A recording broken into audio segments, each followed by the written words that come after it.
combat contre le double chrome mauler va bientôt sortir, donc si vous voulez être sûr de ne pas le rater, n'hésitez pas à vous abonner, à lâcher un petit pouce bleu. Merci à tous pour tous les retours. Il y a tous les guides sur Fear & Hunger Termina qui vont arriver là au compte-gouttes. On arrive dans la fin des guides de Fear & Hunger. J'en ai encore quelques-uns que j'ai envie de vous sortir. On n'a pas encore parlé de l'hydre. Il va forcément falloir qu'on parle de l'hydre. Et il manque peut-être quelque chose. Si vous avez un guide en particulier que vous aimeriez voir sur Fear & Hunger, laissez-le en commentaire. Aujourd'hui, on est là pour voir comment on bat le dieu de la peur et de la faim, le boss final de la route A. Et le deuxième boss le plus simple du jeu. Pour la combattre, vous le savez, il suffit de l'amener à la fin de The Gauntlet. Ensuite, elle va bien sûr abandonner votre groupe. Et pourtant, c'est un mob qui est en 5 phases. Donc là, on a un boss qui est vraiment en 5 phases. Ce qui fait que c'est un des patterns les plus complexes. Sa première phase, donc c'est la fille, elle ne fait rien du tout. Cela se termine après un tour, donc c'est à ce moment-là que vous configurez des trucs comme Golem de sang ou Rapide Attaque. Ne lui inflige pas forcément de dégâts au fil du temps ici parce qu'elle efface les effets de statut entre ces phases.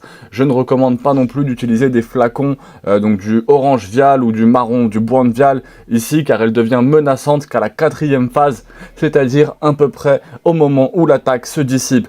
Sa deuxième phase est cette statue un peu dégueulasse, hein. C'est vraiment un mob assez horrifique, je trouve, qui fait partie des mobs qui fonctionnent bien sur moi, comme le Harvestman ou comme quelques autres mobs, mais ce mob fonctionne particulièrement bien sur moi. Elle a 1200 points de vie et soit ne fait rien, soit elle utilise des aiguilles corporelles. Ces aiguilles font 25 de dégâts perçants et ne peuvent pas être évitées, ne peuvent pas manquer et ont 90% de chance de provoquer un saignement. Sa troisième phase est cette statue béante. Il a également 1200 points de vie et utilise pareil, soit des aiguilles corporelles, soit un double smash de bras, soit un double smash de bras qui inflige 35 de dégâts contondants et qui ne peut pas être évité, qui ne peut pas se manquer. Sa 4e phase, c'est cet humain qui fait face qu'à 2700 HP et qui utilise des armes estampillées ou de la brume toxique. Donc ce qui fait quand même assez mal. La brise toxique, c'est 20 points de dégâts non élémentaires. L'empoisonnement ne peut pas être évité. Il a quand même 10% de chance de rater. Et sa 5e et dernière phase, c'est une statue un petit peu étrange. Là, on sent que le God of Fear & Hunger est en train de préparer cette statue.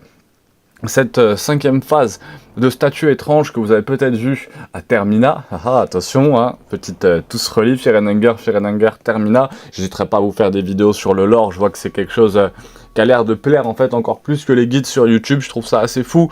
Elle a 6000 HP, donc cette statue, identique au torse de Koro ou de Sylviane, et elle lance des flammes noires purificatrices de braise, et elle utilise l'automutilation. L'automutilation inflige 50 dégâts au boss et ne fait pas mal. Vous pouvez vous purifier de quelque manière que ce soit et purifier les flammes noires. Tous deux infligent des dégâts de feu, ne peuvent pas être évités, ne peuvent pas manquer, provoquent des brûlures.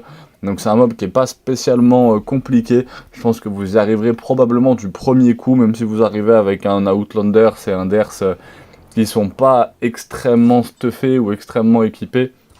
Je pense que vous pouvez réussir à la combattre assez facilement. C'est vraiment pas un mob très compliqué. On a vu bien plus dur sur la chaîne. Voilà, tout simplement, j'ai très hâte de vous sortir la vidéo sur l'hydre. Faut que je vous parle de Lady of the Moon aussi. Donc j'ai pas mal de choses à vous dire. Abonnez-vous, pouce bleu pour rien rater. On va voir comment battre ce boss très compliqué. C'est le boss final de la route B qui est l'ennemi le plus dangereux en mode normal. La seule personne qui doit survivre à ce combat est le personnage principal et il n'a pas besoin de survivre avec son esprit intact. Alors, rappelez-vous que certaines pertes sont acceptables sur la route de la victoire. Ce combat se compose de son corps, de 2 bras et de 5 yeux. C'est un combat bien dégueulasse. Moi, franchement, il marche vraiment bien sur moi, ce mob. Quelles que soient vos peurs, vous commencerez ce combat dans le domaine de la phobie qui augmente les dégâts de la griffe du dieu. Avant que quiconque n'agisse, il utilise Whisper of Grogoroth qui inflige 35 de perte d'esprit d'éléments d'un autre monde et les maudit pour qu'ils meurent en 5 tours. Contrairement au combat contre Valtiel, la malédiction peut être dissipée par un talisman purificateur dont vous avez besoin pour vaincre son corps. Pour gagner son corps à 6000 points de vie, il en prend 1000 en le brûlant. Le poison sur le torse a 2/3 de chance de ne rien faire et une chance sur 13 d'utiliser un regard brûlant qui inflige 35 de dégâts de feu à tout le groupe et qui ne peut pas être évité. Ses 2 bras ont 3000 points de vie. Et ils utilisent la griffe d'un dieu tous les deux. Tournez la griffe, un dieu coupe toujours un bras et peut techniquement être évité. Mais parce que tout le groupe a le statut de phobie, ils perdent 50% d'évasion. Donc empilez la position de défense, n'hésitez pas à faire guard. Et si vous avez l'âme du papillon, référez-vous à ma vidéo l'étrange papillon, l'étrange butterfly. Très intéressant ce mob dans Fear and Hunger. Et il faut vraiment l'avoir pour essayer de battre Gogoroth. Je suis pas sûr, je crois que c'est Grogoroth. Il inflige 45 de dégâts tranchants par défaut, mais avec la phobie, il passe à 67. Donc vraiment bien d'avoir l'âme du papillon, hein. C'est vraiment très utile. Les yeux, eux, n'ont que 100 points de vie chacun, sauf pour le grand œil central, avec 300 points de vie pour lui. Ses attaques ignorent le buff de défense de la garde, ce qui rend les yeux incroyablement dangereux. Une fois que vous avez détruit ses deux bras, son torse commencera à subir des dégâts supplémentaires. Mais ses bras ont les mêmes HP que le torse, donc ce n'est pas particulièrement grave utile. Même s'il est techniquement possible de gagner ce combat en solo, cela nécessite une chance tellement extraordinaire que cela ne vaut même pas la peine d'essayer de rassembler un groupe complet, peu importe qu'ils soient équipés, comment ils sont équipés ou la quantité de dégâts qu'ils infligent, ils ne sont là que pour empêcher Gros de se concentrer.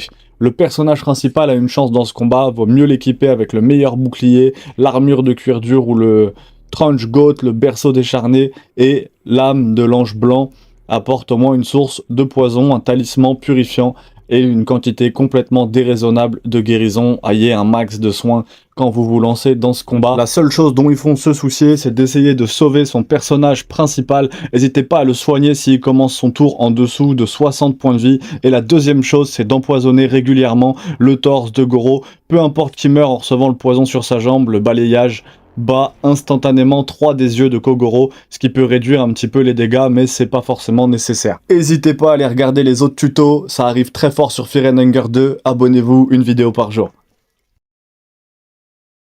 Battre le Yellow King, le roi jaune, c'est le boss final de la fin C1, remarquablement simple mais quand même assez dangereux. Je recommanderais fortement d'avoir au moins un effet de statut comme une fléchette empoisonnée ou un petit peu de magie de feu, cela pourra quand même vous simplifier le combat.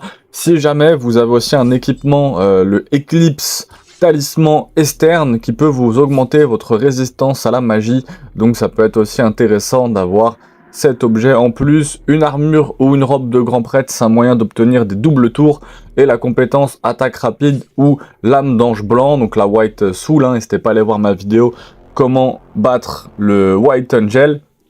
Donc lui, il a 2000 points de vie, le serpent a 2000 points de vie et il soigne toutes les autres parties de 70 HP, vaut mieux l'ignorer. Le torse a 3200 points de vie. Et il lance un orbe noir à 990 de dégâts. Si le tuto t'a été utile, n'hésite pas à t'abonner parce qu'il y a un gros paquet de tutos qui vont sortir sur Fear and Hunger 2 et sur Fear and Hunger afin de finir complètement le jeu. On a quand même vu, je pense, une grande partie du jeu sur cette chaîne. N'hésite pas à t'abonner, à laisser un petit pouce bleu, ça fait toujours plaisir. Force à tous, c'était Carré pour vous servir.